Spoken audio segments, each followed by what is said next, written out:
Hello everybody. Well, this will be the first chapter of something I'm planning to do here for the YouTube channel. I don't know how many chapters it'll take. I don't know how much time I'm going to have to put into documenting it.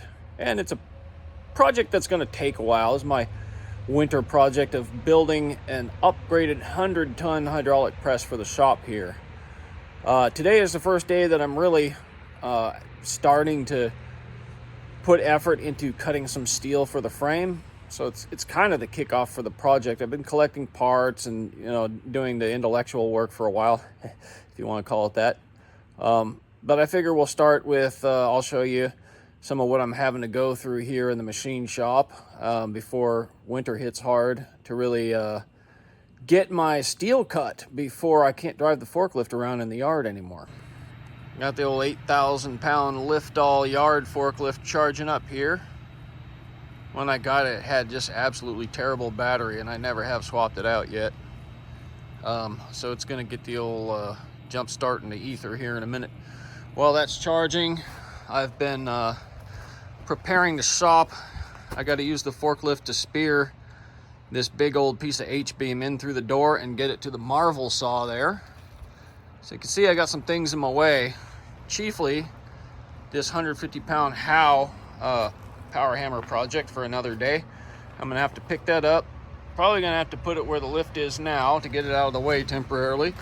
I'm not gonna have to move the Gorton pantograph. I'm gonna come in through this alley right here. I've moved the die filer and I've measured the length of the longest piece I need to cut. And so as not to hit the back of the big dual saw there, I had to scoot that over about 14 inches toward that wall. I had to scoot the little Rotex mill forward out of here, but now I got a clear path to cut a 60-inch beam piece through the bed of the saw. I've got the upper guide raised. I took a square and made sure this thing was totally vertical and made sure the back jaw of the vise was completely square to the direction of travel, so that should be all good. So as soon as the forklift is ready to go, I am going to drive way down to that end of the scrap yard and pick up that big old piece of beam. We're going to chain it to a fork and try to spear it into the shop and do some cutting. Fun times. All right, here, bridging the gap. Just gotta bring it over about 4 feet. I think I can slide it just about that far to get it to the bed. And then once we have it on that roller, we're pretty much set. Definitely arduous, but we're about there. A little past the mark, so you can see I gotta actually pick the forklift up a little bit more. Which means I gotta go jump start it again. Yay! Or maybe I'll just shim it on the fork. Let's see what happens. And now we're cutting. What a struggle. See how long this takes. Well, we got these two short ones cut. Those are 42.5 inches long. And we got these two long ones cut back on the forklift. And those are 59 and 13/16 long each. Those are going to be the vertical members of the press frame that the ram slides on. And these are going to be the end members of the frame, the horizontals. They're going to cap the frame, so they'll run out on the corners, and then the butts of these will get welded to the tops and bottoms of those flanges. These things are heavy, dude. It was tough to wrestle those off the saw. I'm gonna have to look up and see what this beam is per foot weight wise, but it's 8 3/4 inch tall by 8 1/4 wide, 7/8 flange thickness, just about, or 7/8 flange thickness, and then 1/2 inch web. So 42 inches of that is about all I wanted to lift. I managed to wrestle these 60 inchers off the saw, but I had to do it across a piece of steel clamped to the forks. There's no way I wanted to just try to lift these. Anyway, that's it for the night. Next we might be yarding some smaller, like 6-inch lighter H-beam in here while we have the forklift snow free, and saw up some legs and stuff because I'm going to build a base for this thing to sit on. Okay, so what I'm doing here, I have all this green salvaged 6-inch H-beam, and I'm just using that to fabricate a base for the press to sit on. So we're going to make a square top, 4 legs, and then maybe collar around the base of that with angle iron. We'll see. Anyway, I'm having to hack some of these old bolt brackets off of here from when it had a previous life as like a grain bin support tower or something. And I'm doing that outside here with a torch because it's a filthy, awful thing to be doing inside the shop. We're getting a sunny day here in the winter, although now the sun is about to set. So let's go ahead and hack some of this stuff off real quick. I'm also rough cutting them to length somewhat with a torch, about 1/2 inch too long, and then we'll trim cut them to a nice finish cut on the bandsaw.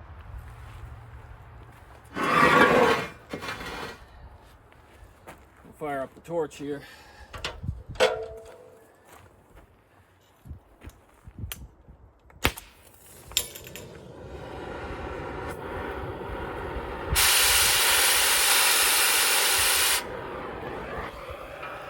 And I'm not really trying to cut them super close to the base. Whenever possible, I'll just hide these inside the frame. Doesn't matter to me if they're in there. I'd rather not look at them.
Pretty ugly cuts on this stuff. It is painted, it is rusty. We're cutting at an angle so that it's below the surface of the edges of the flanges. Now I'll cut this foot off the end. Then we'll have a nice manageable, almost to length piece that I can just pick up and put in the bandsaw, rather than have to feed a really long chunk of steel through the door and through the saw. That is a pain.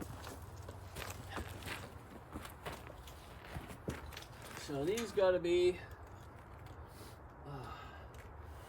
42.5 minus 12. So that's 30.5.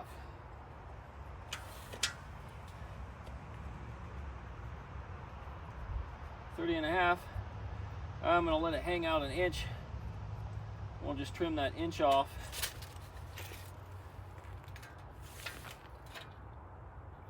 So we're cutting it off, we're hacking it off at 31.5, and then we'll cut it back to 30.5 in the bandsaw.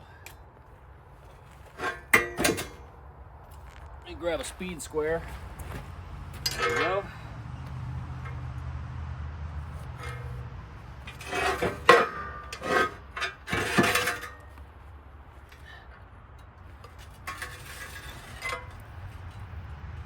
Where's that other mark?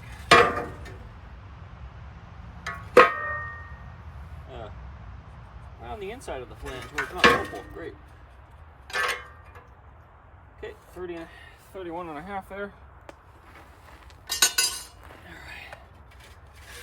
we'll go ahead and cut that off.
Sweet.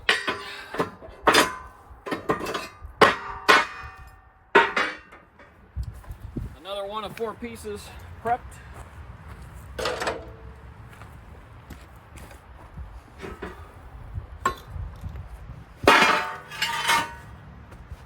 The 4th one is going to have to come out of one of my long beams. That's okay. We got to fire up the forklift.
Well, we're losing the light here. I got time to cut one more chunk off this beam. I think that'll be good enough.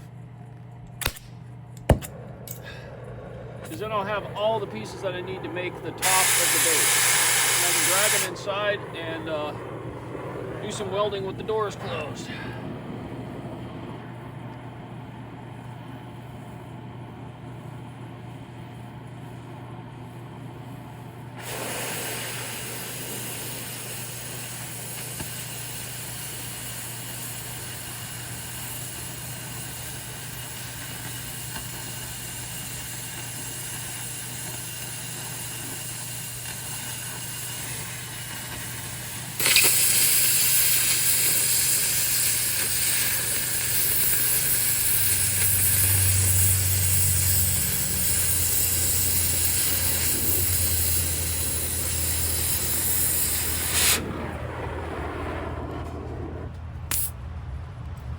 Okay.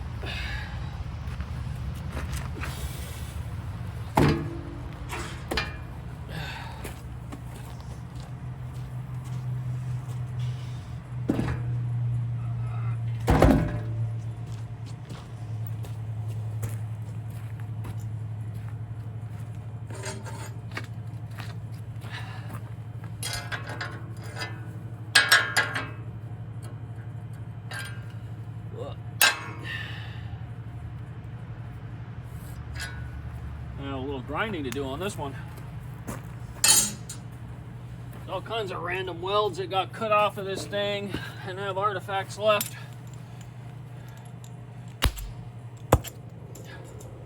Beats the price of new steel. Especially for something as uncritical as just a stout base.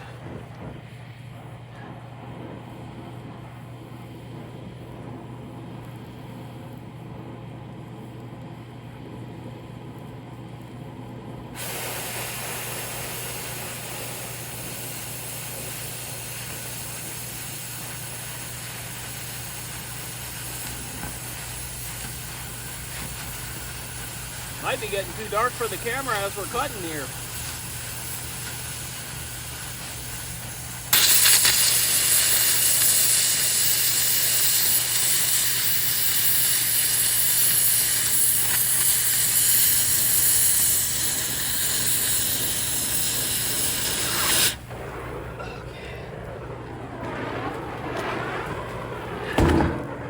Now I just cut through the web.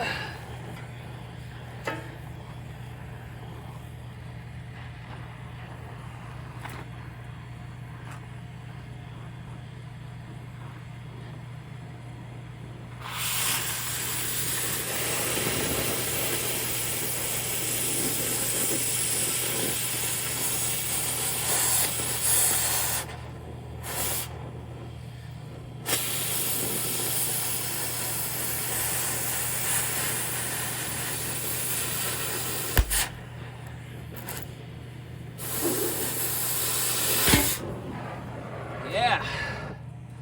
Then we'll bandsaw about a ½ inch off each end of this. We'll have a nice 30.5 piece. But that's all the outdoor camera work and torch work for the day. So this is what I should probably have been doing all day. I finally bought all the foam board I needed to insulate the walls in the new room here. But I've only done 2 sheets worth so far. But I figure, you know, I could do that stuff when it's cold out, snowing out, dark out. I can be in here doing that. I can't be out torch cutting beams and running the forklift if it's dark or snowing out. So that press work got prioritized today, even though it's not really the priority overall. What I'd love to do is just get all of this insulation. I got the entire ceiling already done. I'd love to get all the walls done. So running that pellet stove really keeps it warm in here, and I don't burn through nearly as many pellets this winter as I did last winter, just to stay comfortable. Because it's hard to get anything done out here at all. You know, if it's like below 50 degrees, you know, your joints start hurting. So that's what else I'm up to. And now I just got to run a bunch of beams through this saw here, trim them to size, tack weld, and then full weld that top up, and then we'll cut legs from there. I'll keep you guys posted.